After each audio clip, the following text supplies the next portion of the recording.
Okay, welcome to Pissarra Racing Garage. This we're working on a 6HK1 engine from an excavator, 350 Hitachi. Blew a piston, melted a piston, you don't know. Number 4 has no compression. So we're gonna disassemble it and try to figure out what the issue was and put it back together. What we have to do now is we took a valve cover out, valve cover off, the top one and the lower one.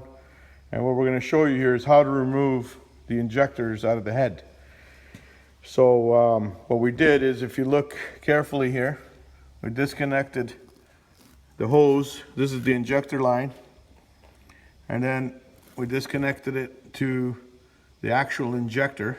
Okay, there's a pipe that goes from the outside of the head to the actual injector. You have to disconnect that pipe.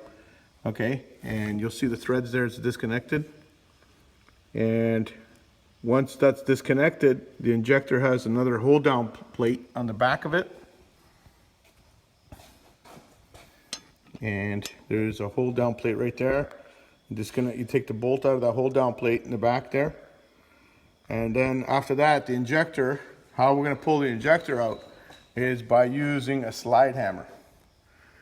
The slide hammer gets installed on this bolt here, which is right there.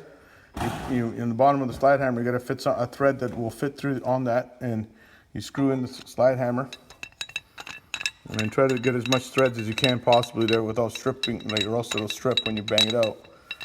And then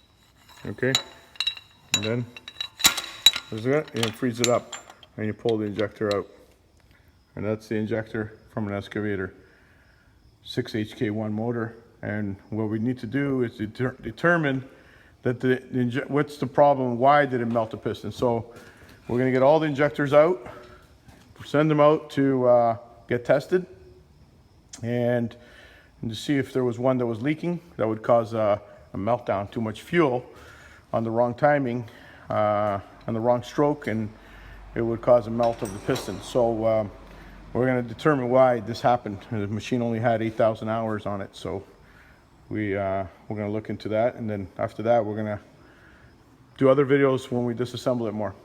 Stay tuned.